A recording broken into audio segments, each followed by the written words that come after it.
Welcome to Upstart Footy Preview for round 14. At the moment here at Upstart, we feel like we're in the middle of the dance floor during the final song of a Year 10 formal because Bon Jovi's pumping out. And in the AFL season, well, we're halfway there and some teams are really living on a prayer if they want to make the final 8 this year.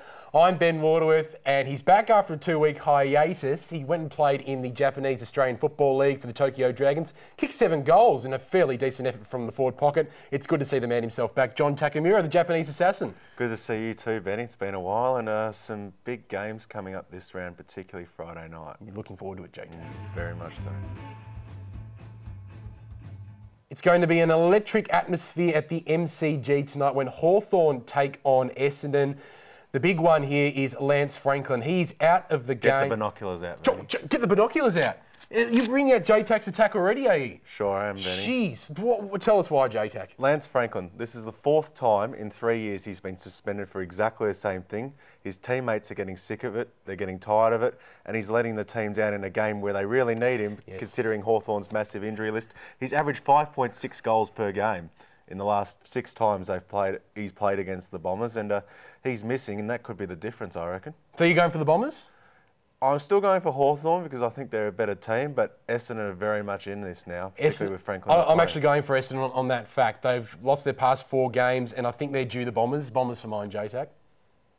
Gold Coast versus the Western Bulldogs on Saturday afternoon. There's a little bit of an in-joke between us two about this one. J-Tack, of course, you were supposed to go up, or you are going up, for the game at the Metricon Stadium, but unfortunately your flight's been delayed just slightly because of course, that ash cloud that is causing havoc around Australia at the moment. I think you're still going to get there, aren't you? Yeah, I'll get there just in time, Benny, but the Doggies players, they went up on Tuesday. Geez, went up very, very early. You don't often see that.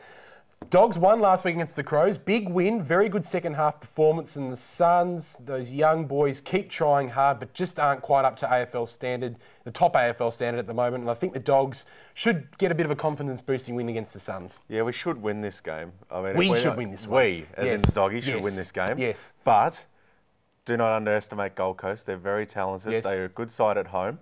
And if the Doggies play similar to what they did a couple of weeks ago against St Kilda, they might struggle a bit. But I think too much class, a bit too much talent, and I think they'll get up at Metricon Stadium. And your voice will, of course, carry them over the line at Metricon. Sure will.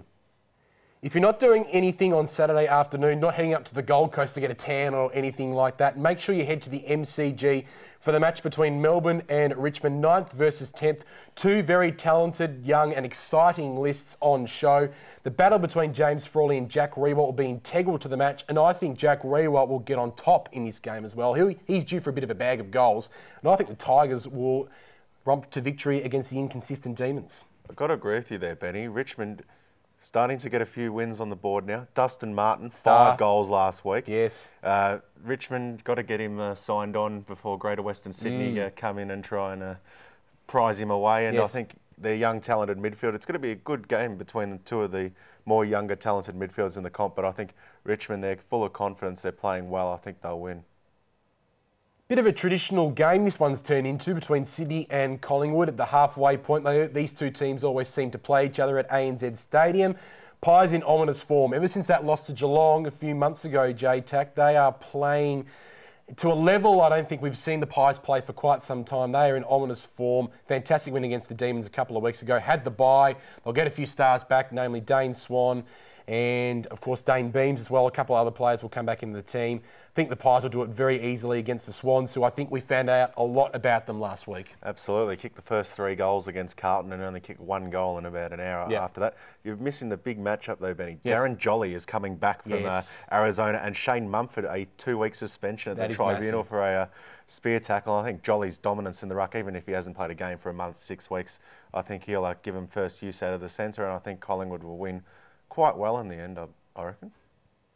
The other game on Saturday night is between Fremantle and Brisbane Lions at Patterson Stadium. The Brisbane Lions travelling over to Perth. The Dockers injury depleted, lost a lot of their stars at the moment. Pavlich is in a little bit of doubt as well. They're losing Mundy. Sandilands might come back, but if this one was at the Gabba, I think that the Lions would have a good chance, but away from home, I think the Dockers will be too good. Yeah, Brisbane very ordinary on the road, and despite Fremantle's injury problems, Michael Barlow came back last week. Yep. Keeps racking up possessions. He knows how to get the pill. Does. And on a big ground, I think Brisbane won't have enough legs. Freo for mine. Geelong versus Adelaide, the early game on Sunday afternoon down at Skilled Stadium. Let's not spend too much time on this one, J-Tac. Top of the table undefeated Geelong. Adelaide, who many consider the worst team in the competition at the moment. Despite their numerous injuries in the midfield, I think the Cats will do this one pretty easily. Yeah, I think Geelong's reserves will be too good for Adelaide.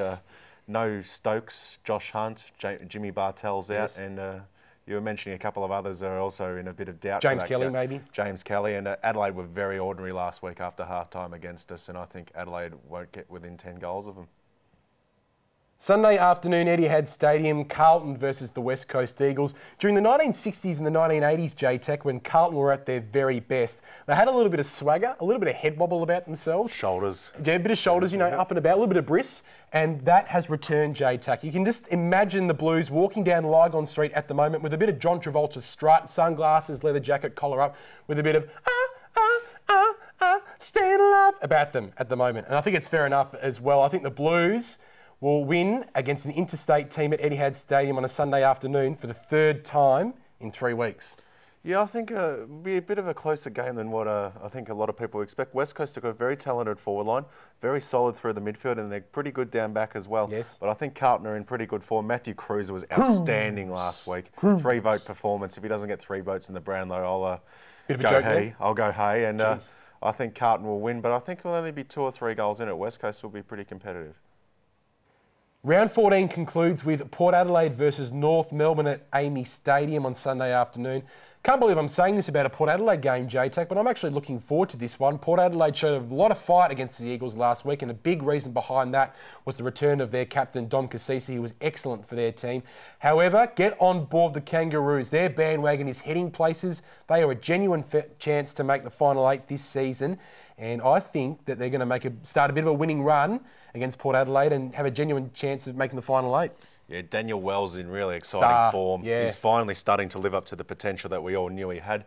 And I think they'll beat Port Adelaide pretty convincingly in the end. Despite their record over in Adelaide, they had a pretty famous preliminary final defeat to Port Adelaide in 2007 when Warren Treadway decided, I'll just bow to the crowd down in Adelaide as you do. And they got flogged by 110 odd points the next week. So, you know, I think that's a bit of a signal as to what sort of club Port Adelaide are at the moment. And I don't think Port Adelaide will get within 6 or 8 goals of North Melbourne, and the Kangas have a very good chance to make the final. That's why we paid John Takemura the big bucks here on Upstart Footy Preview. Well, that's all we have time for. Glad to see you made it through the ash cloud, and hopefully it's a smooth flight up to the Gold Coast to see your beloved Dogs, J-Tac. Yeah, sure hope so, and we better come back with the points, I tell you. I don't think you'll have too many issues. Well, that's all we have time for on Upstart Footy Preview. Thanks for tuning in to all our bigfooty.com viewers. We do appreciate it. Make sure you stick around on upstart.net.au, of course, the website for emerging journalists.